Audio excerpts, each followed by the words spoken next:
Welcome back, everybody. That is probably going to be the last time you actually see something like that happen, because... say that again. Long story short, I forgot that in the midst of my updating this game on... because I completely forgot to mention this entire time. Sorry, quick behind the scenes. I'm playing this on my Steam Deck. This is my first ever recorded game using the Steam Deck for the channel. Hello. So I get to see how it all holds together. But meanwhile, this is the welcome to, and I'm not even joking, the Great Dank. Wow. That's what this place is called. What a beautiful and very accurate name for a level or a world in general, because it's dank, it stinks, and well, I mean, it's gonna make you sweat a lot. Yeah. Because, I mean, like, imagine the freaking humidity in this area, in this whole place. Yeah. Oh, yeah, no. Like, as previously mentioned, we are going straight down to a creepy Louisiana kind of swamp here, in which Maximo now has to hopefully try and find the swamp sorceress. I shall take this and go charging in because I don't want to lose this invincibility. Charge! We don't have time to be dealing with all you guys. Wait, you missed a diamond! I don't care. Oh. Whoa. Yeah, so, I mean, that is an unfortunate side effect of recording through the Steam Deck. Like, you definitely noticed it while we were recording Billy Hatcher a little while back. It's thankfully very infrequent, but sometimes there will be times where, you know, there will be a little audio crackle, and I don't know exactly how we can fix that. Right. Well, so far it seems to only be tied to the sound effect of slashing these things, so sorry, everybody. Oh, actually not that bad when I'm, like, maybe it's only when I'm really close to it. No, again, I don't think it really has anything to do with that. Again, it's very sporadic when it happens. Okay. Well, again, I'll do my best to try and edit around it wherever possible. Again, now, if we're lucky, we shouldn't have to worry about it more than maybe 2 or 3 times in this recording, if at all. Okay. Well, in the meanwhile, actually, good news, everybody. What's up? Right off the bat, I got one of my second favorite one of my second favorite quality of life improvements. That I'm gonna pretty much keep in here as long as I can. The long sword. Yep, the long sword, which makes my sword even longer. Which you would be very shocked how much more survivability this gives me to, you know, to be able to take out enemies from further away without their shields getting in the way. Nothing quite like a better reach for your sword. Ow! Hi, rude. Yeah. We're just going to be going through this area a bit more, and I could have sworn I hit this thing there. Oh yeah, so earlier on we were crashing through tombstones, now we're crashing through what looks like fountains or birdhouses, or not, bird baths or whatever? I guess they do kind of look like that. I already have this ability, thank you. I wish these could stack and I just end up with the longest sword by the end of the game. Jeez. Freaking Masamune eat your heart out. Go on. No, stop. You're not the only kind of sword that can hold Mario up by his freaking overall strands. Well, then again, with a sword that thick, it probably would just cut it right off. I mean, at the same time, though, they knew exactly what they were doing with the silhouettes and the the stuff they got away with in that game. That's what I like to call a perfect compromise to being able to make homage to what would otherwise be seen as a little too dark for something like that, and then it's playing off as a joke. Exactly. They did some fun stuff with that. How about, you know, I might random thing. I guess random. Oh, my aim is off today. I guess random. You have a longer sword. I know you would think, but here, that'll help me now. Oh, and actually, just what I needed. Oh, perfect. I'm gonna have to find another key though later. Hype, out of all those like advertisements, which was your favorite? You mean the reveal trailers? Reveal trailers, you know, but I mean they were advertisements though. Wait, reveal advertisements for what again? Smash Brothers. Smash. Oh, for like Smash. Out of all like the DLC characters. Like between all the ones we got from Smash 4 all the way up to the very last one in Ultimate. Oh, okay. Well, I'll say if you're talking about in terms of like the trailers themselves, I'll say Banjo obviously goes without saying. Mega Man, I thought, had a really fun reveal, considering, you know, the dormancy behind his franchise. Even though I'm not the biggest fan of either franchise, I thought that Hero and Sephiroth had really good trailers. I'll agree to that. I think that was fair. The Min Min one was actually really fun, like more than I was expecting, and I will admit there was some humorous bits about like all the King of Fighters, not King of Fighters. Actually, yeah, I think that's it. All of the characters from Terry's franchise fighting over the Smash invite. Oh yeah, pretty much King of Fighters. That Not even that was like a whole cavalcade of SNK properties. There was King of Fighters, Samurai Showdown, and Fatal Fury, which Terry primarily represents. Right.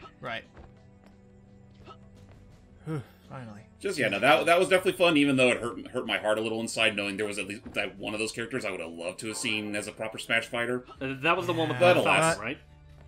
Yeah, that was a Nakaruru. She did get a Mii fighter costume, if nothing else. So I mean, that's a okay enough compromise. Alright, I died unfortunately. Aw. But I think I kept my key.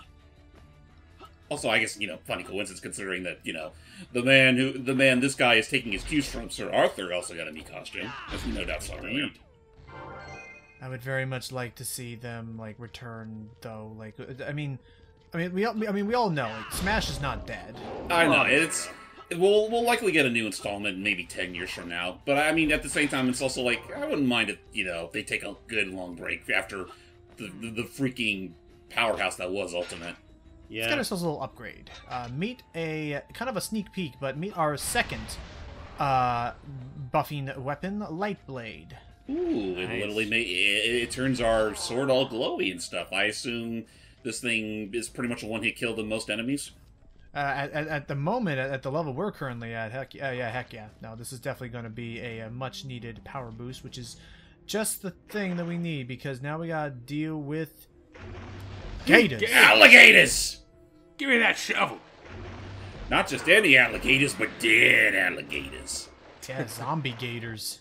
Man. Like, geez, and you all thought that Resident Evil was revolutionary with all that stuff. I mean, granted, there was that giant-ass alligator in original RE2, but no, they're just going straight up zombie alligator territory now. Right, because I was about to say, I knew there was a gator of sorts in one of the Resident Evil games. I just forgot which one. It was RE2. I think it was either I don't know if it was exclusive to Eclair or Leon, or it might have been either. Well, I know in the remake, Leon got like run away from the massive gator. Okay, you know what it is? I think it was a scenario A thing in the original game, but alas, yeah, no, like you just at some point you just dealt with a giant freaking alligator that came out of nowhere. It didn't, at least from that game stance, didn't look like it was all that zombified or anything. It was just a large ass gator. Oh, you know what? All right, back in. I have a joke I want to make about that, but I want to make sure I get it right. Did you say that it was in Claire or Leon's story that you meet the alligator? In the remake, it was Leon. Okay. You look like a tasty New Orleans Leon gumbo. I saw what you did there. If an alligator could talk in that man, now that I stop and think about it, that is one of those. It sounds goofy, but I feel like Resident Evil should have pulled that off at some point or another, where you just got zombified animals, or heck, just like POW animal things that actually can talk, or at least have some semblance of intelligence. That I feel like the way that they do the creatures was already kind of like jumping the shark in terms of, I think it was Code Veronica, where they gave them like fire blood powers. That was that's I know who you're talking about. It was one of the Ashford twins. Right. Yeah, it was Code Veronica. I know who you're talking about. Alexia Ashford.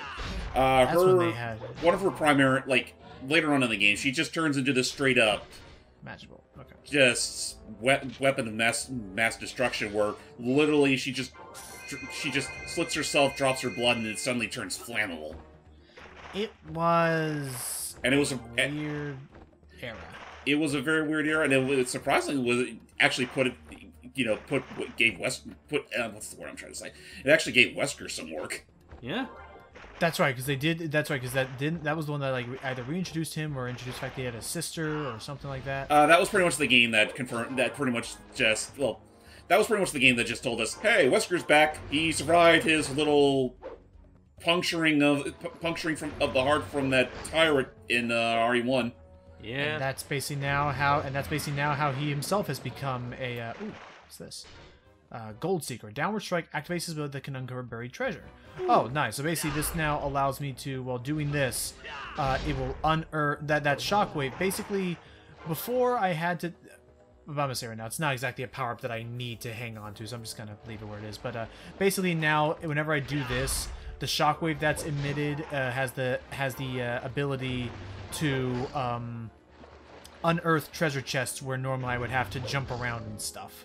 Okay. So, I mean, that's pretty handy if nothing else, even if it does, unfortunately, require you to do more or less what you already have to do to get chests anyway. Yeah. But it does also enhance my shockwave a little bit, so it's better than nothing. That's handy.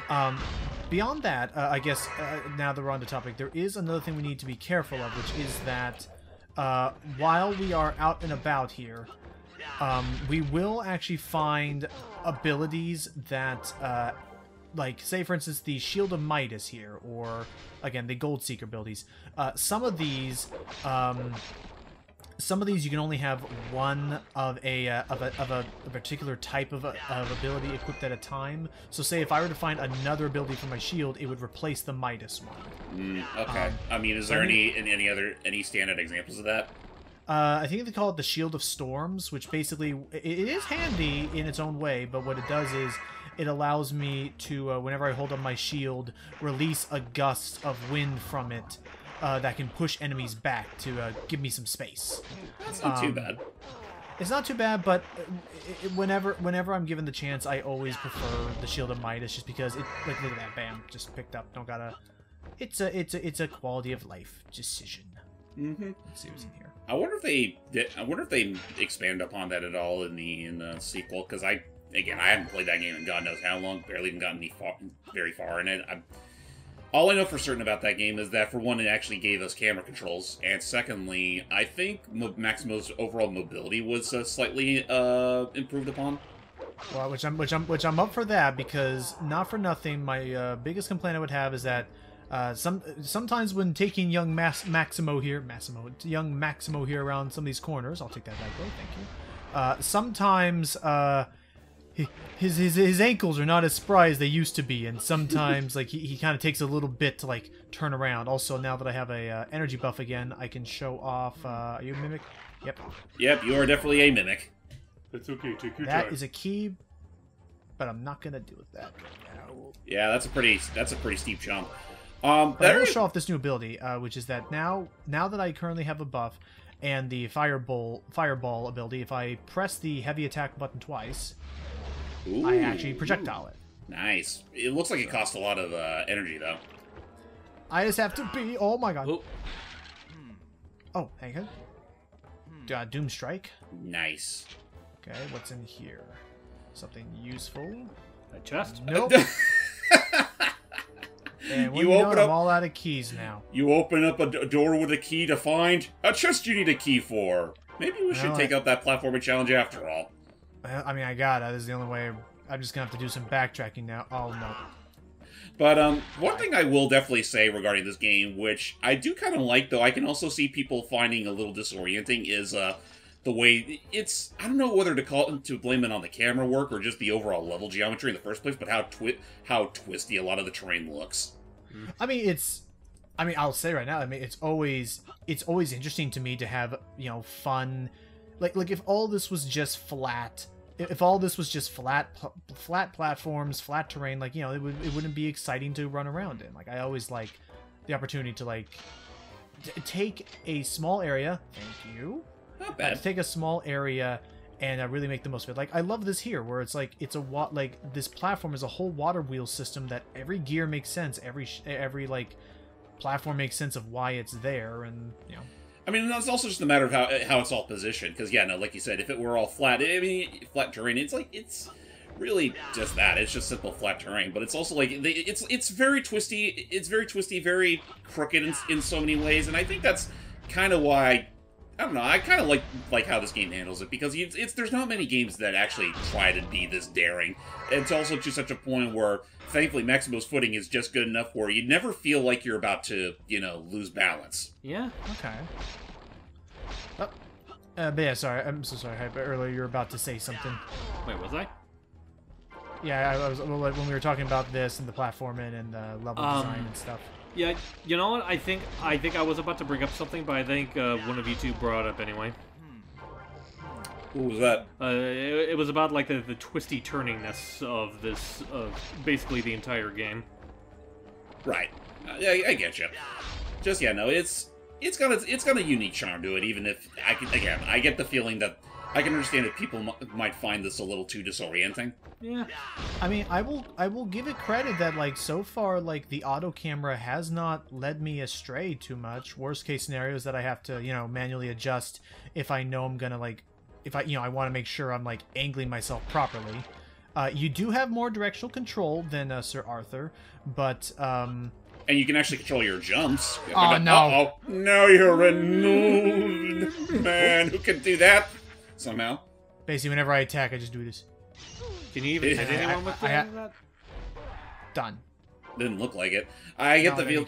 I can sort of see it being like maybe the sword is just a little too heavy for him to go swinging around. So the only thing he can do is just whatever the hell that was. Right, and if you're curious, the other transformation, which is possible. Oh. Down I go. Oh, there was a giant hand reaching out for you there. Yep. Yeah. Okay, so I'm not gonna go back to that treasure chest, even though there's a chance that it wouldn't be another wizard. I'm just not gonna take my chance. I'm just gonna continue forward. That's fair. I don't recall. I want to say starting with Ultimate Ghosts and Goblins and onward. I think that's when they started to become a little more random with its transformations, or maybe they were still doing it by armor. I don't entirely remember, just because I know that as far as the sequels are concerned, I know with like especially in a freaking Resurrection, one transformation you undergo, and I think that's primarily with the default armor, you turn into a balloon. like just a plain ass shaped balloon, or like a balloon version of pretty much just the literal shape of balloon with Arthur's face on it. Oh, that's funny. Yeah, I mean it fits too, considering the already storybook aesthetic that game was going for. But it's also pretty dangerous considering the fact that you're a balloon. Yeah. Get some shield armor. Balloons can easily pop by any underworld so it means. turns you to an insta-kill state? I think so. Dang. I'll admit, it has been a hot minute since I was playing that game, and I don't immediately remember if that was one of those cases where you could die instantly if you get hit by it or not. Okay. Or hit with it on. And we're good. Out of here. Whoosh. Alright. I mean, so far, not too shabby, not too bad. And fortunately, these sessions will hopefully be a bit quicker. I already know that up there is the last level, so let's go back this way. Nope, not today. A gem. Okay, good. That's not the dangerous kind. A gem for you. Wow. I'll have to do. You still got to make the effort for it. So yeah, the Great Dank here is ruled by an evil voodoo wizard who is up there, Mr. Bokor Labas, and I'm gonna have to find my way up to him. So that's why we're doing all this stuff again. Bokor Labas. Bokor Labas. That's the way it's spelled. Bokorlabas. I'm sure it means something in Latin, but I don't really. Care to try and figure that out right now. Sorry, I don't speak Louisianan. Right, got that, and yep, Dem Bones. Dem Bones about it. Dem Bones now there. Well, hope you like tar. Well, is it always supposed to look like that? Yeah, no, it is tar. I mean, these are just flat out tar pits. Oh. Yep. Well, I mean, the fact that you can actually trudge through said tar pits is actually pretty impressive. But don't stick around them for too long, or else you will sink into the depths below. Okay, it is still a kill hazard. Gotcha. Oh snap! There's another good power. I may actually take this over Second Strike. This now allows me to have the potential to have up to 4 bars, because having invincibility is nice, but having this is better. 4 health bars. And then I become invincible after that. Much better. But wait, what'd you replace in favor of that? The ability to swing my sword a second time, because I don't know, like I find myself using the powerful thrust more often than a second swing. That's fair. Oh yeah, you cannot jump, so you want to make sure you have to just flat walk. Okay, fine, I'll take it. No. Get on out of here. No. Now that I think about it, could you actually do a regular swing and then follow that up with the that strike? Doesn't look like it. Nope. Yeah, it's all timing. Right. That's fair. Give me something good. I mean, all things considered, having a second strike in a game like this is definitely helpful. But I mean, if you feel like you can get more out of like the regular, like if you could time your more powerful strike a little easier, I mean, there's that too. I would say then my other justification or my other rationale is that the second strike is a very common. Damn it. The second strike power up is a very common drop for these guys to drop. That's fair. Whereas the armor one is a little bit more rare, and I'm gonna hang on to that extra health wherever I can. Hang on to it for dear life. And beyond that, later tonight I am planning to finally see Guardians of the Galaxy Volume 3 because I cannot stop hearing people. They will not shut up about it. But in a good way. Apparently this movie is actually really good from what many people are saying. Like straight up, according to what Matt just now told me, the reviews are coming in that the villain, the high, what's his face? The high. I forgot his name. I was gonna say High Monitor. The guy that's a different series. Yeah, it's the guy who loves evolving everything. Oh, right. Hang on. Ah, that's a power up I want. Oh boy. Apparently, okay, I guess I'll take that power up again.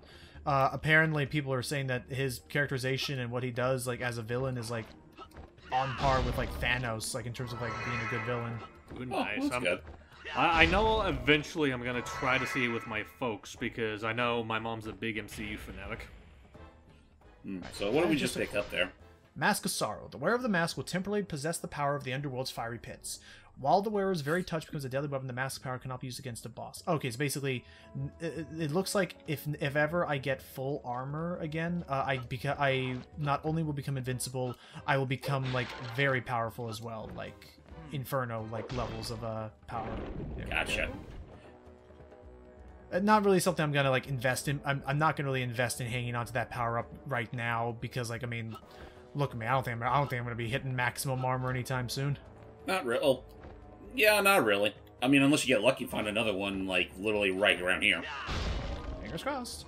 Yeah. So that's my plan, and just being completely. Oof. Ow. No. Don't come out of there. Please. Thank you. Come on. Oh, you gotta work for that one. Yeah, fine. At least Maximo does have. At least Maximo was born with the blessed power of double jumping. Yes. Very nice. Oh my gosh, he's firing the freaking Cuphead carrot missile thingies. At least it felt like it. Give me something good, please. Actually, yeah, that was a freaking The carrot guy. Colonel, not Colonel, freaking Craggy. What was the name of the flower boss again? I just know they're all based on the freaking Cagney Carnation. That was it. Cagney Carnation. Oh, that guy. Okay, I was thinking of the carrot, but no, that's right. There are petal things, so that would be Cagney Carnation. Right, I'll take that you again. know, Oh, that the one actually gives song me from the- Cuphead people won't shut up about. Yep, who I Yeah, the thought one was that- Matt's favorite song, but it The wasn't. one, the one Cuphead song that got into Smash Brothers. Yeah.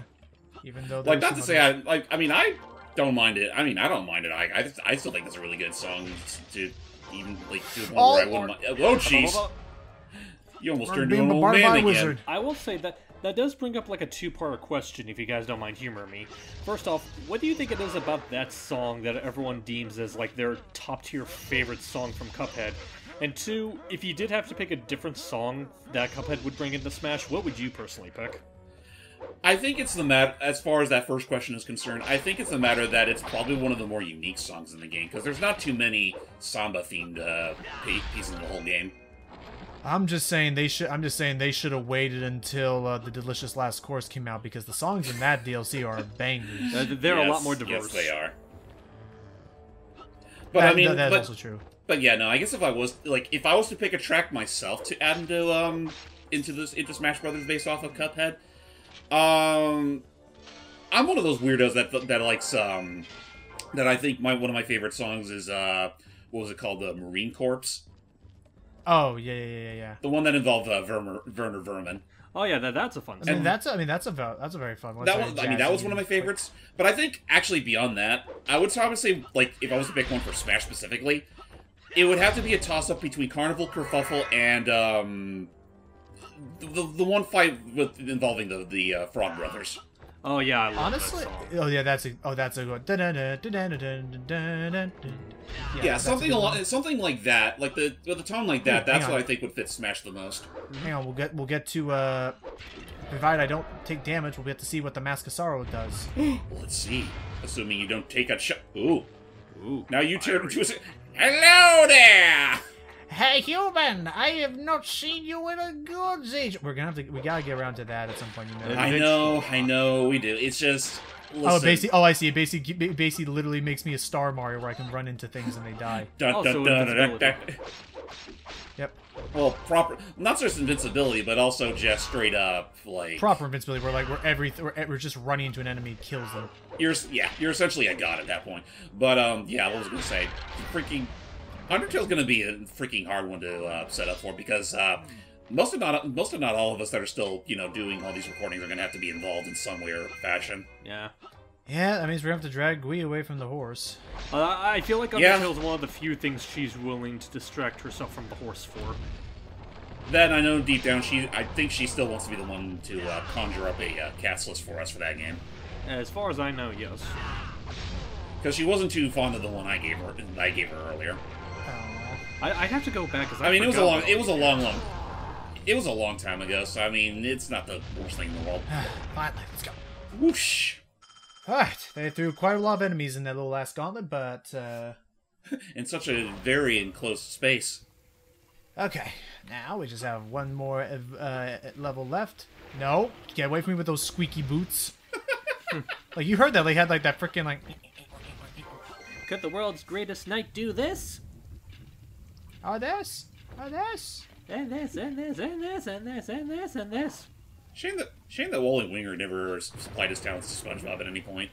Yeah, I mean, he definitely has like the range for it, I like to think. I think so. So what? I am curious now. Like, listen to him. Oh my god, he's got the boots. Those are the infernal squeaks. All right, let's finish this up here. And the session will actually be, honestly, with how fast I almost. No, I don't want to risk it because although all that's left is just the not all that's left, but although the Ice World is next, the Ice World becomes deceptively trickier with its platforming. Yeah, I definitely remember you suffering from that one a fair bit when you were doing your test run a little while ago. You're just gonna have to deal with this being a shorter video than normal. It'll be fine. Excuse me, Mr. Bird. Honestly, for all we know, maybe this level might not be as quick as you think, even though it's called The Quick and the Dead. You know what? That's why they call it that, 'cause it's the longest level in the game. The longest shortcut. Oh god, I hated that level so much. Hocus pocus. I mean, I don't know. I didn't find that one too bad. Right, man, will you leave? I'm trying to do some busy work. I'm trying to actually do something here, or whatever, like the pouty. Like, I know that with people that I talk to, they say it's one of their favorite parts in the game because it's one of the few moments that actually squarely focuses on, like, platforming antics as opposed to how more combat-oriented the rest of the game is. That does make me realize something all of a sudden, because, I guess I'll say real quick now, ladies and gentlemen, this is the first you'll be hearing of it. We are planning on, redoing the original Rayman trilogy at some point or another. Mm-hmm. Logan will be doing Redemption for us. I'll be doing Rayman 2.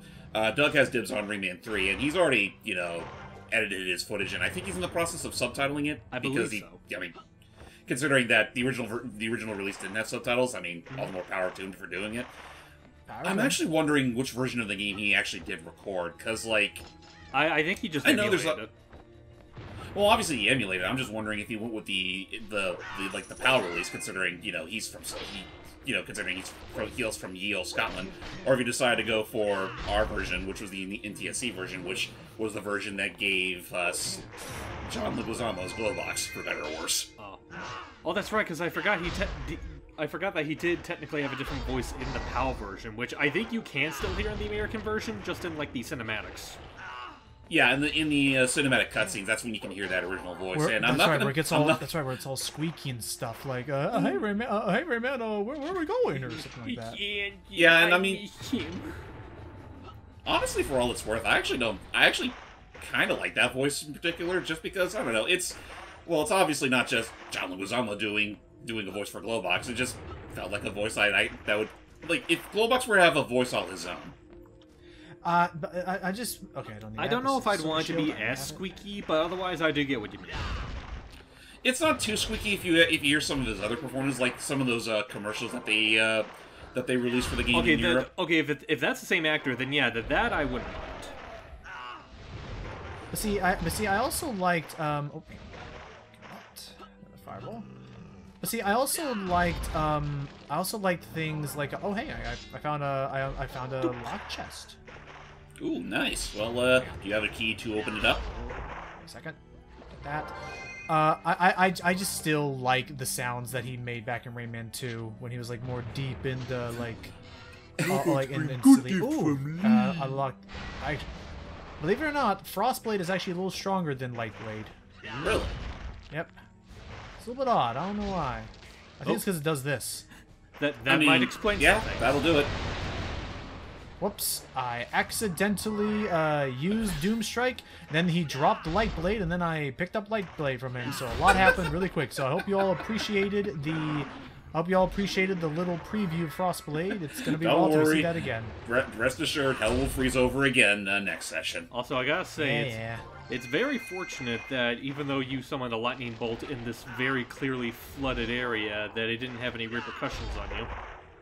I was like, don't forget, it's not lightning, it's just light. Like, it's the, apparently the master, I don't know, I just walked into that. The whole freaking Master Blade thing, I finally got this ability again. Screw you. Anyway, I shall blow thee up. But, yeah, no, for some reason the Holy Blade is, like, the second power-up you get, and they don't even care about, like... I don't know. Whoa, no! Uh-oh, that was oh, hello, Slimer. Yeah, that's a poltergeist, I believe, as opposed to a normal ghost. The things you want to be careful of with them is if they possess me... I think I just kind of gave it away. Apologies. If they hit me... Ooh, thanks for the power-up. I didn't need it, but... If they hit me... Not only will I lose, I don't think I lose any spirits, but they will possess me and start leading me either to death or, you know, if I can't... Maximo? Come on, this isn't your first torch you've you've gotten rid of this whole session. Hi, you've been doing... Oh, thank you. We've been doing pretty well, I'd like to think. But, yeah, if I can't move, then it becomes a problem. Okay. And I assume at that point you literally gotta pretty much fight out the possession. Kind of, yeah, because otherwise you're dealing with backwards control. No. Oh, so it inverts your controls. I think. I don't know. It has, fortunately, been a while, and if I have any say in it, it's gonna be a while until I get possessed again. Oh, give me that armor. It may as well be never, so if I can help it. That's the idea. Screw this. Thank you. Oh, there's something funny about these poor zombies. Like I should have waited. Sword charge gives you sword energy back, but of course you need a buff first in order to have something to well, you know, recover. Gotcha. Well, I mean, hey, at least you're at a point now where you don't have to worry too much about that.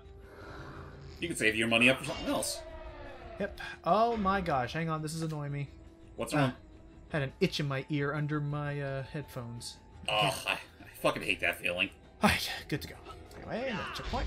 You just have an itch you just can't scratch at the moment, but then it's like, but then the king's all like, I mean, God forbid you're actually wearing a helmet that huge while in the middle of this. I can't scratch.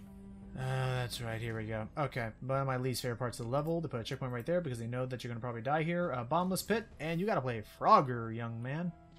Frogger if you only had to deal with 2 lanes at most. Fair.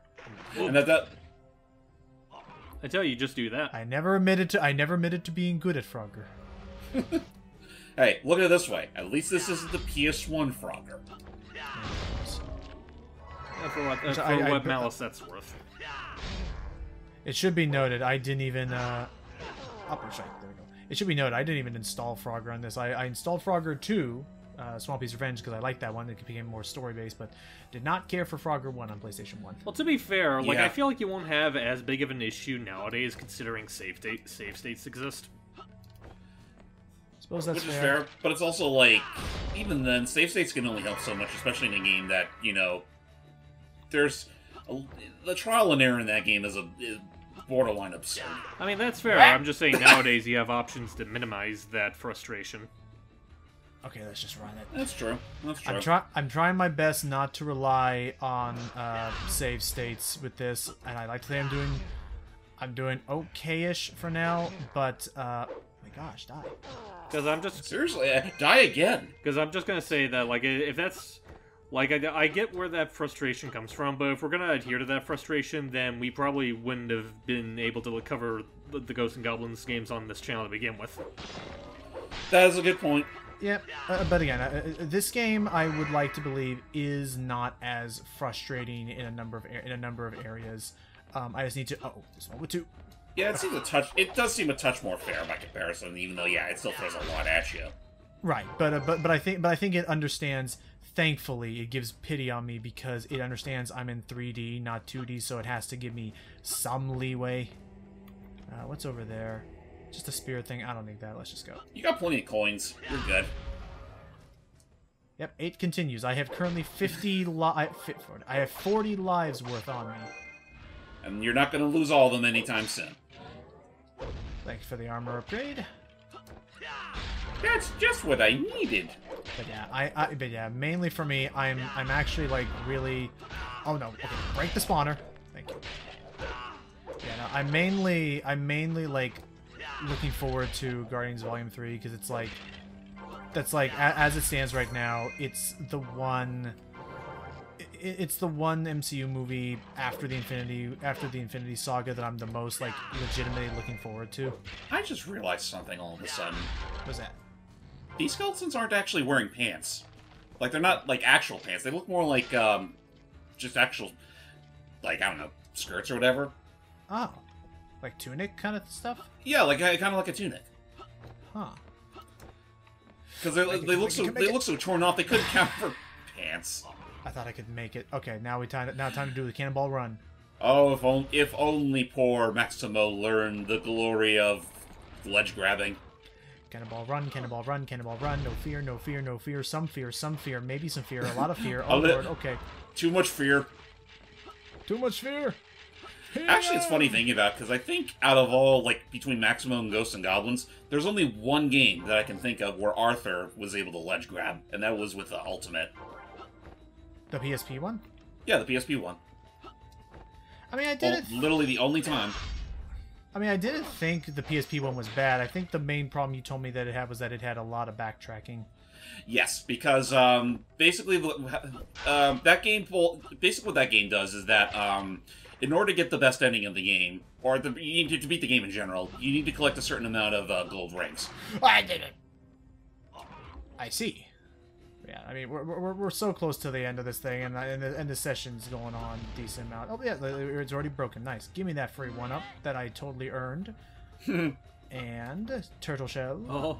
Whoa. So I'm trying to remember. Say if you do end up getting a game over.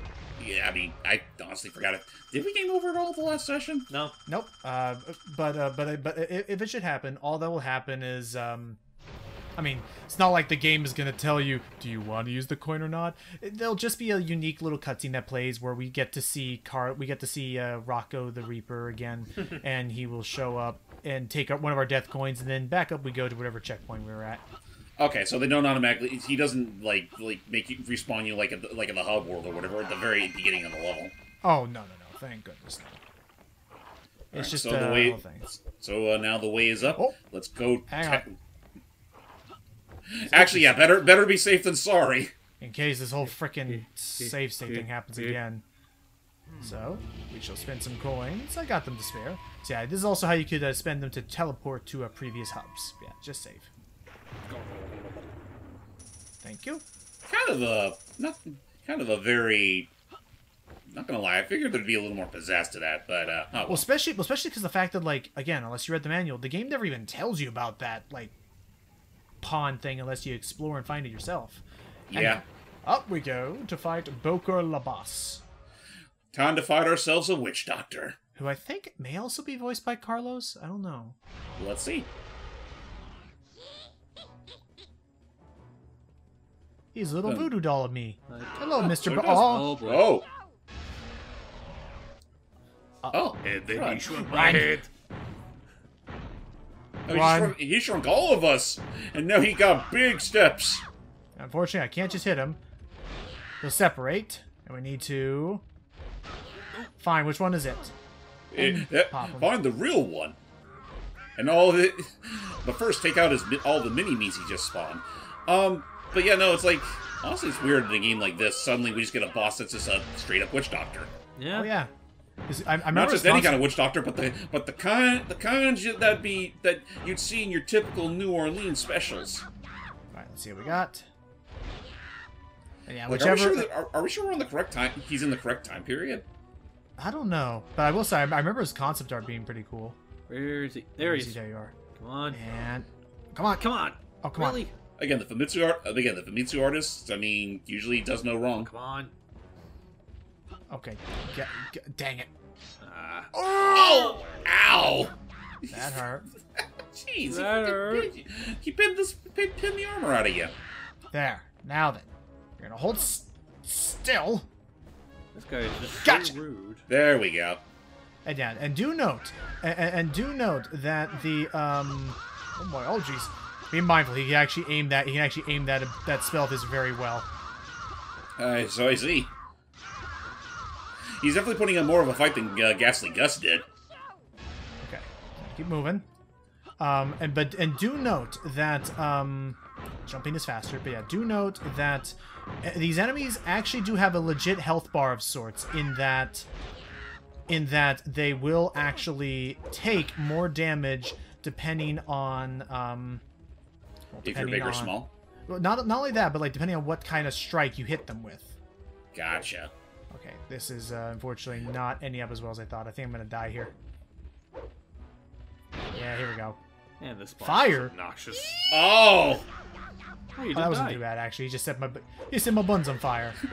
His buns were burning. Okay, there's one.